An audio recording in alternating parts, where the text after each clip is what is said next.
Gilbert. Gilbert. French African. Yeah. Okay, so we call her Gilbert. And again, this is Gilbert, so we introduce her to everybody, we introduce her to the children, and she talks a little bit about herself, and she might be 4 years old, or 3 years old, or 5 years old, or whatever. And she talks a little bit about her brothers and sisters, and she talks about her favourite things, and she starts to make connections with the children, because some of the things that she likes to do and some of her experiences will be in common with the children. So she'll talk to them about, what are you going to talk to us about today? Right. She wants to tell us today about when she was coming here, she came on a bus. Now, she hadn't been on a bus before. That's the first time she has ever been on a bus. And she saw lots of things because the bus had an upstairs in it, and she sat upstairs in the bus and she started to watch all these things out of the window. She said that also she went for her lunch today to a restaurant in Belfast, and she had some pasta for lunch today, and she really enjoyed the pasta. So the puppet starts to connect and tell the children a little bit about themselves. Then they start to tell maybe about her brothers and sisters. How many brothers and sisters do you have? She's got 3 brothers and 1 sister. And she's the youngest in the family. And she sometimes goes out with her bigger brothers and sisters, so she starts to talk to the children about all the things that she does and all the things within her family. She talks about the experiences where her family go to, the sort of festivals they engage in and so forth. And through that, children are starting to pick up a little bit about what her life and family is all about. And then if we take another puppet that maybe represents another type of diversity within a country. So who does this little puppet represent? Middle East, would you say? Could be.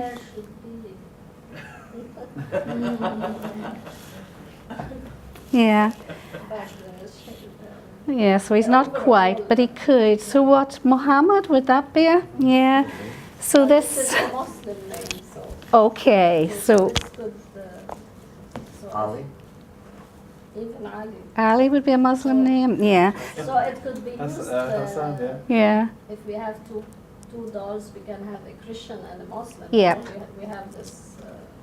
And that's the important thing. Here in Northern Ireland, we look at the diversity that's in Northern Ireland. So we have one doll that represents Protestant community, one that represents Catholic community, one that represents the travelling community, one that represents the Chinese community in Northern Ireland, and so on. So you have to know what diversity within your country the doll is going to represent. So maybe, Lena, you could give us, if this was going to be a doll from the Middle East, you could tell us a little bit about the doll's experience, because when I started to think about this doll representing the African community, yeah, I couldn't think, because I know in Northern Ireland what the diversity is, so I wasn't sure how to introduce her or how to introduce her background or community, because I'm not familiar with the diversity within the African community. So maybe you, with this puppet, could give us a wee display of the sort of diversity that he might represent within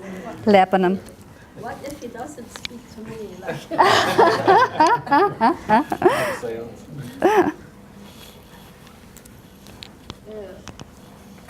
He's saying that his name is Muhammad, and he comes from a region called Tariq Jdide in Beirut, and he likes school a lot. He's saying that he has many friends at school, and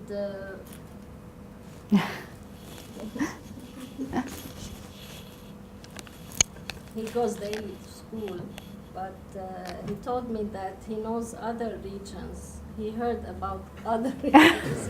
He's mine. He would like to go to other places. He didn't go out of this region, but he heard that there are other places in Lebanon, and that he didn't go to because why? Because his parents told him that it's not safe To go there, yeah. that's exactly the sort of thing that you're bringing in. And as I say, I just realise once you try to go beyond your own culture and you don't understand the cultures, it's very difficult to talk about those things. Liliana, Serbian, come on. What we did for the 5 regions Mine has is that we sent through to them a list of the kind of the personas that were available to us, the different nationalities, colours, etc., and hair, skin tone, and we got them to choose 4 that they felt could represent a cross section of their region. So, for example, in the MENA region, we will have some of the darker skinned, black haired persona dolls that will represent certain parts of that region, and we will also then have a fair skinned, fair haired doll that will represent then the other part of the region. So it's a mix again with Liliana's. Her shoes are there. There's her shoes down in With here. Liliana's region of the Balkans, etc., there'll be a mix of, this would be classified as a European girl. It's very fair skinned, very fair haired, but then there's also a darker skinned one as well that will represent a cross section of the community. But the idea is that later on, while piloting, we will also have the flexibility to adapt Yes, dolls absolutely. according to the situation. For instance, we could change the clothes Yep. because there are some colors in Lebanon that reflect some affiliations to political parties, for instance. Absolutely. Or put a shawl or something that shows Yep. differences, like Palestinians in Lebanon. We have a big community of Palestinians, and they wear like this scarf that reflects Yes. that they are Palestinian. So we could adapt the doll according to the conflict that we want to reflect.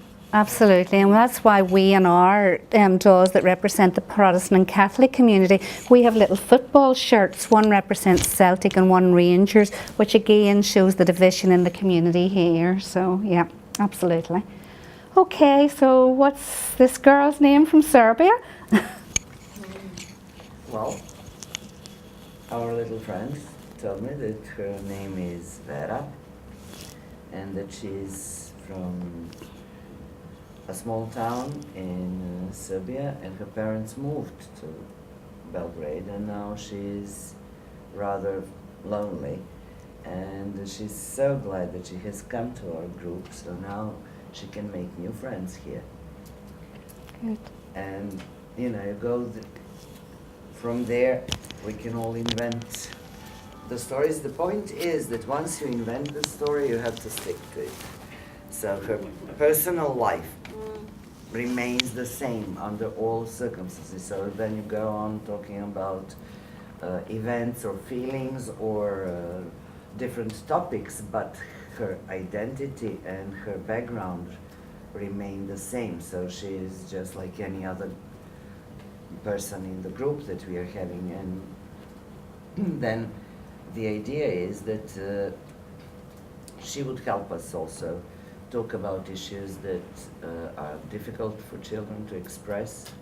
So we may actually have her telling a story how much she cried because she was lonely and was playing alone because she didn't know anyone, you know, when she went down to the playground. And then we can use that information to start talking with other children, how, whether they have many friends or not, whether when they feel lonely, when they cry or whatever.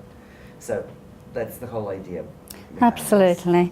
And even like in times of conflict, like I mean here where the conflict has sort of started up again, and in some areas in Belfast, you know, people were throwing petrol bombs and so forth in recent weeks. The puppets can be used to gauge how the children are feeling, just as Lena and Liliana said. So for instance, this little girl here might come in and she might be saying, oh, she was really frightened last night, and she wants to tell us why she was really frightened. Because she was trying to sleep in bed, but there was these awful loud noises outside, and she put her hands over her ears like that. But even though she did that, these loud noises, she could still hear them, and she got really, really frightened. And then you can gauge, you know, if the children that you're working with, you know, have similar fears because they're experiencing conflict and so forth at the current time. And it gives you an idea then of how to try and work with the children to reassure them and so forth that they're safe. So that's what the dolls are used for. They're used to portray diversity, so they all represent different types of diversity. And as they're telling a little bit about their family, their culture, their background, the children are getting to know about that. But they can also help with the feelings and emotions by talking about times when they've been frightened or feeling sad, or as Liliana has said, lonely. So that's the idea of the persona dolls. Anything else you want to add about them? Happy enough? The dolls and the media initiative, they had maybe some added value. They have the flip over For faces. the piloting, it's fine, but they had the different expressions on the face. Yep. That could facilitate maybe more the Yeah. expression of feelings. Yeah, the media initiative puppets have little flip over faces so as they can be, you know, happy or frightened or sad or whatever. And in the last presentation that I was doing there around the media initiative, that's what I was doing. I was flipping over the little faces and saying, oh, Tom was really sad today because somebody called him names, you know, and you know, acting that out and getting the children into conversations. So with these dolls, they don't have that. So we just have to say they're feeling sad or whatever, and you know, doing this sort of thing with them. So the heart of the program, of any sort of program, you know, based on this concept, will be around these dolls, and these dolls representing different types of diversity. The other thing that we have is a feelings cube, because again, it's important that young children learn to express their feelings. They learn to recognise the body language associated with feelings, and they recognise feelings with others and in others, and they start to develop empathy. And we think that's particularly important again in regions of conflict, because through the dolls you can talk about feelings, but also through little pictures of someone feeling sad or someone feeling frightened and so forth, then children are starting to learn the body language associated with feelings, as well as able to talk about a time when they're frightened of the sorts of things that make them frightened or whatever makes them sad. So that's part of the practical activities as well. The other things that we have are skin tone paints. So that again, children like to do artwork, and when they're doing artwork and painting pictures about themselves and building up self-identity and so forth, they can mix the colours of the paints, and they can actually get the colour that's best suited to best matches their own skin tone. And again, that's shown we're all unique, we're all individual, you know, we might have different coloured skins, but that's all part of our identity. And we'll look just in a couple of minutes of some children doing that sort of work around skin tone paints. The little mirror is useful as well when children are starting to look at themselves and look at similarities and look at differences. So there's a mirror in the toolkit. And we also have, and we're going to show again a little clip from one of these training DVDs, which again gives you lots of ideas of how to use the persona dolls with children. So that's a training kit.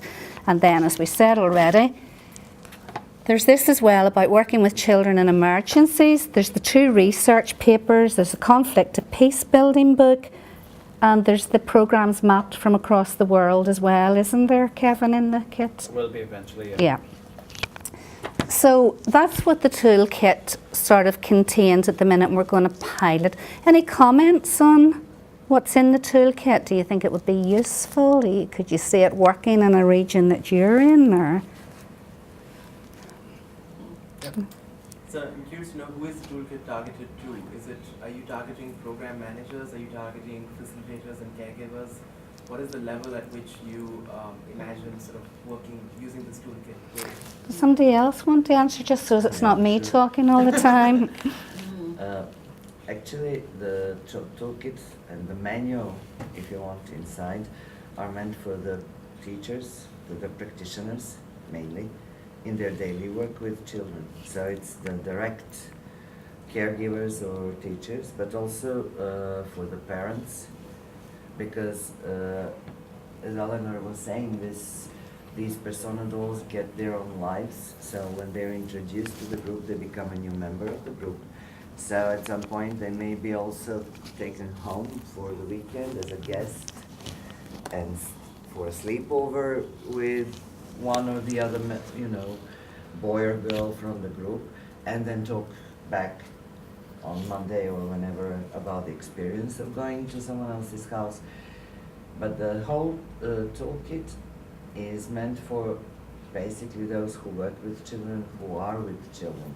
And in one step, you would have trained preschool teachers or practitioners, whatever you call them in your own country, to work with children, but also at the same time you'll get hints and tips on how to work with parents to introduce the whole program to them and get them on board to actually help them and children through the persona dolls, through other stuff and discussions about the media messages and everything all around the same issues. In Lebanon or the region at least, it's not only targeting teachers. It is targeting practitioners working directly with children. They could be facilitators or NGO workers, Whoever is in direct implementing contact. programs relating to peace building or children's rights.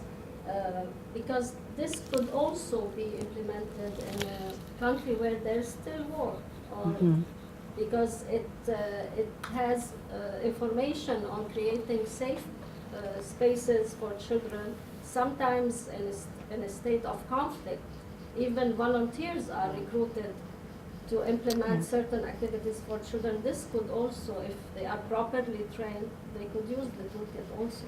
So is the DVD then going to be available in different languages, or is it just sort of images and just kind of watching it, or is there like also a voiceover?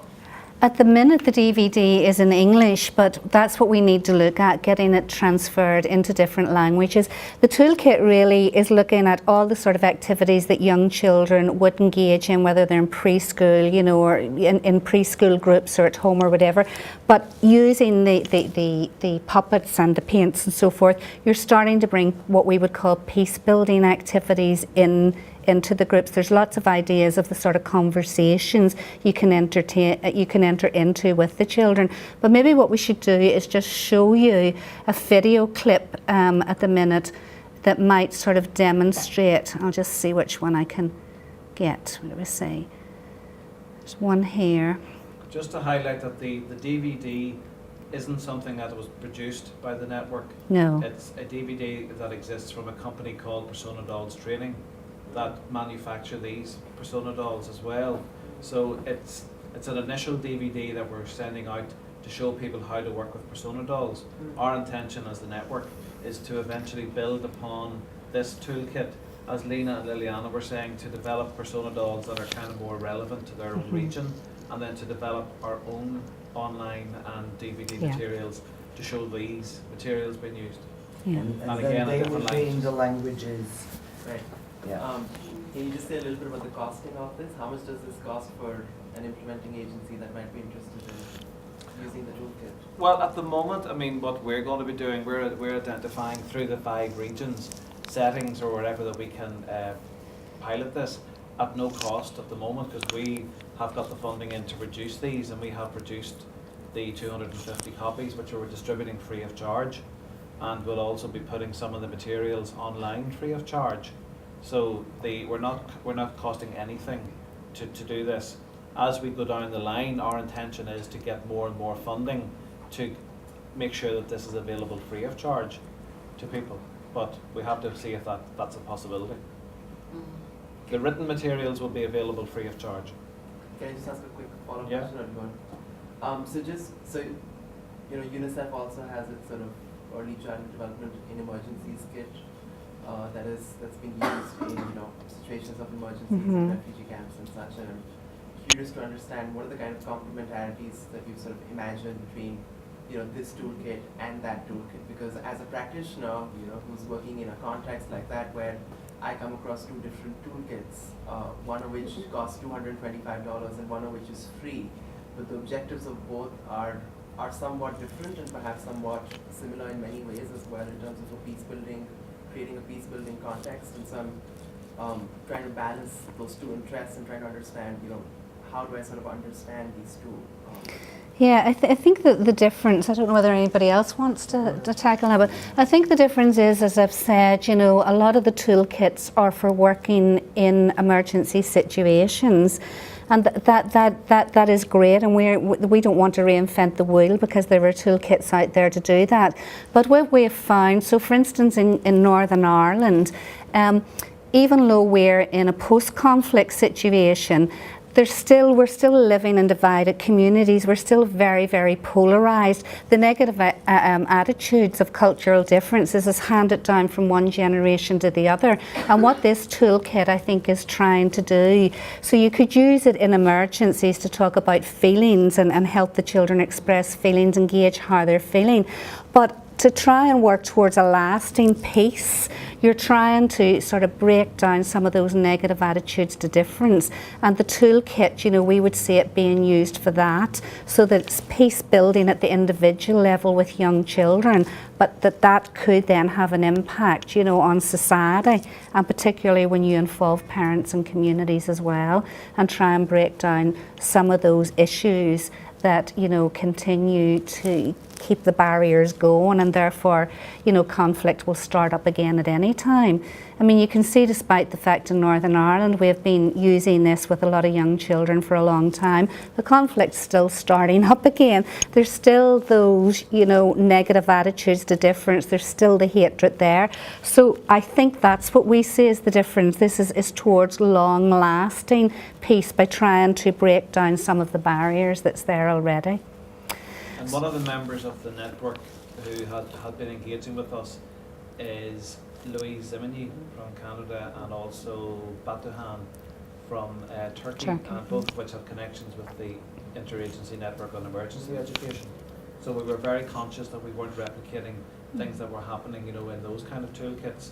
And we had agreed then that whenever we develop ours, that we would be able to use their CD-ROM of what they have, and to introduce that as well into the toolkit, so that there is that choice there, I suppose. But I understand your dilemma exactly, but we were trying not to do the same thing, but we recognising the difference between longer lasting education, as Eleanor mentioned, and the kind of the more quick impact, shorter term emergency education. And I suppose, as it was said too, that the focus in this is on the young child as well. Some of the other focuses would be maybe on older children or adolescents. So this is very much focused at the young child and developing that socio-emotional development in the early years. So does that give you an idea of how the dolls can be used? So that would be trying to sort of build up more positive attitudes to difference, but at other times, and particularly maybe if conflict was at its peak or whatever, the dolls can be very good to help children talk about feelings, because the dolls can talk about how they're feeling and if they're frightened and so forth. So they can be used, we feel, at all stages and levels of the conflict.